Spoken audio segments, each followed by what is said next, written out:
And just look at this. I really enjoyed actually just letting him take a beating.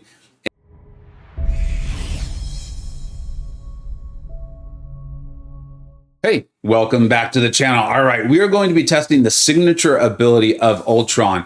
I recently did my rankings video, and many of you are correct. The ranking of Ultron was just flat out wrong. It was not opinion. I actually made a mistake. I tend to start off very, very conservatively when champions get buffed or are new to the game. I just forgot to move him up. Today, we're going to look at his signature ability. I really do like this champion. Thanks to the CCP server, I am able to start off with my Ultron, who is not awakened, and then we're going to test him at 41, and then we're also going to test him at SIG 200, so you can get a sense of what it looks like. We can all read, we know how it reads, but seeing how it actually plays out and how effective it is, I think is a whole nother story. I will give my thoughts at the end while also addressing some misconceptions I'm seeing about how he counters Domino. He does counter Domino very well, but not always, and I think in the way that everyone seems to think. So let's jump straight into this. This is an unawakened Ultron going in against this Weapon X. This is Act 7.2.5. As you can see, mine is unawakened. Right?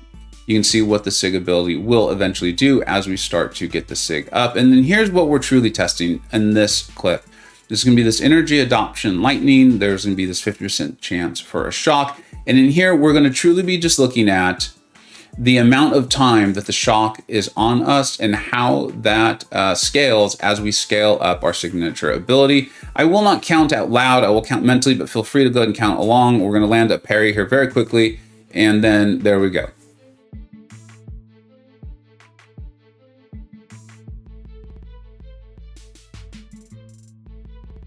All right, so I ended up at about 12 seconds there.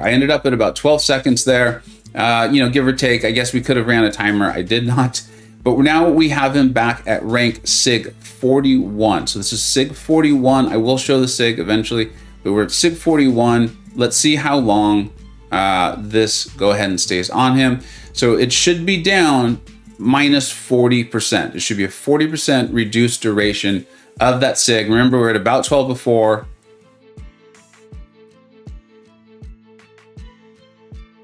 So that was 8 seconds. That was exactly what we would have expected it to be, right? Going down from 12 to 8. I'm going to show it again one more time just to see. So that's 1, 2, 3, 4, 5, 6, 7, 8. All right.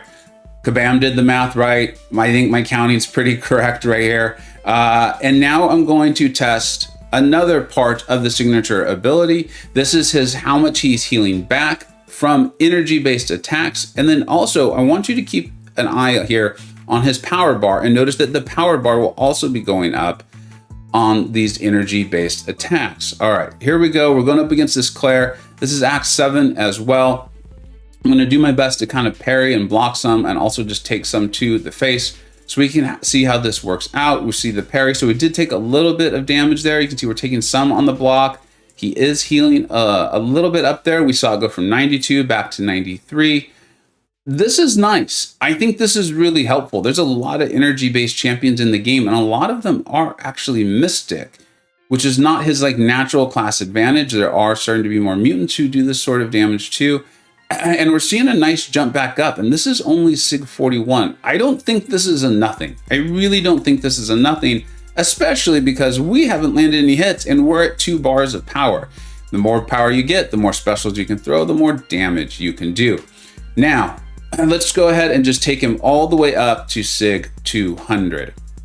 As you can see, what this has done is now we're going to regenerate about 66% of the damage back, and then incoming shock and incinerate effects are going to suffer an 80% duration. That is a significant duration decrease. We should really notice that here. Now, we're going to go back in, take on this same Wolverine. Remember, we were at 12, then we were down to 8. Let's see how short this gets. I took a nice heavy there. There we go. Trying to get her to land.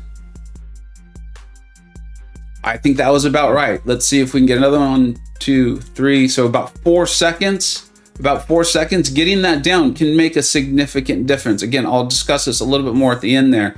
But when you consider that you might be taking fights with that sort of debuff on it, and then you add in the healing he can do, I think that's a thing. I think that's a thing that you're going to want to have. Now we're going to take a look at this as far as the amount he will heal back from energy attacks, right? And then also keep an eye on your power bar. What would be your power bar, the Ultron's power bar? Let's go ahead and check this out. Not bad, right? I mean, we're still at 99%. Remember, this is only a rank 1. He does his evade thing there for us, and we're going to take a few hits here. And just look at this. I really enjoyed actually just letting him take a beating. And I purposely let this play out because I want to show you one thing though here. So you're noticing the power bar. You notice how he keeps healing back and back. She lands her heavies. There were her SB1s there. And that's what I wanted to show you. That's what I wanted to show is it's not going to prevent you from dying. This is not an immortality or an indestructible that kicks in. This is a heal back from the damage. So the damage is done and then it does heal back. I'm going to make this quick too. Let's take a look at the Domino. What I wanted to see is he is a great Domino counter. He's an excellent Domino counter. And the reason is because of the ability accuracy on his functions. I think it cannot be reduced, or it's above 100% and can't be reduced. Meaning Domino is not crit failing you all the time, left and right. And some folks think he can't be crit failed at all. And that's actually not accurate. And I wanted to get this out there. That's not accurate. He can be crit failed. I did this fight many times and I actually had trouble getting crit fails in because he was killing Domino quickly enough. But I wanted you to see it because I want you to know that it can happen, especially if you're investing in that SIG. And I'm going to demonstrate this to you. And then some folks do think that he will heal back from the crit fail, and that is not the case. So here he is, unawakened. We're going to see the crit fail. It takes off about 5%. Now this is the SIG 200. Also takes off about that same 5%, right? Keep that in mind. The crit fail is still going to happen at times. It's just not going to happen nearly as often as you're used to it happening. So if you're not fighting Domino enough, you're not going to realize she can still crit fail you. She can. Additionally, and this is why we're looking at this now, you are healing back from attacks that deal energy damage. That crit fail is clearly not considered an attack, and I can see why it makes sense, right? But with so many champions in this game, it's very complex. It's very difficult to remember the nuance and the exact wording of all of these things. So remember, it's off of energy-based attacks, not like a passive sort of damage that's happening to you in that way, shape, or form. And then it's the incinerate and shock effects that are having their duration decreased by 80%. What's my final thoughts on this? And please, if you made it this far, let me know what your thoughts on it are.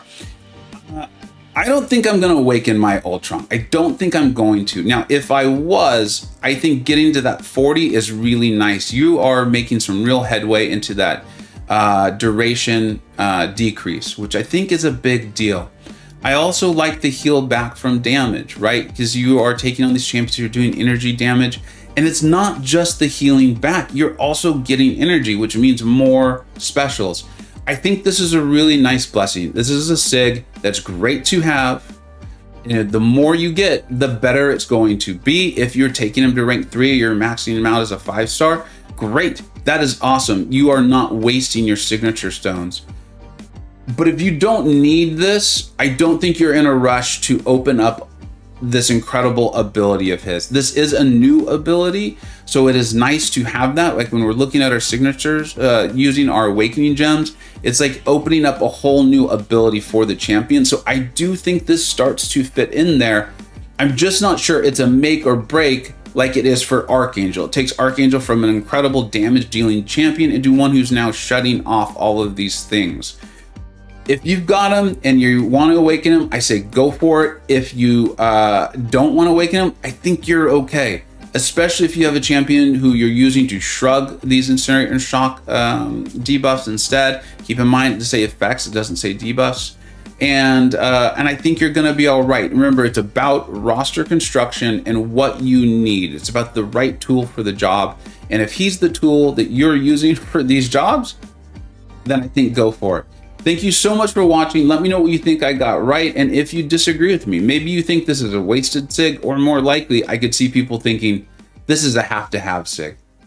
Thanks so much for watching. Take care, everybody. Bye-bye. I hope you either learned something, were entertained, or even better, a little bit of both.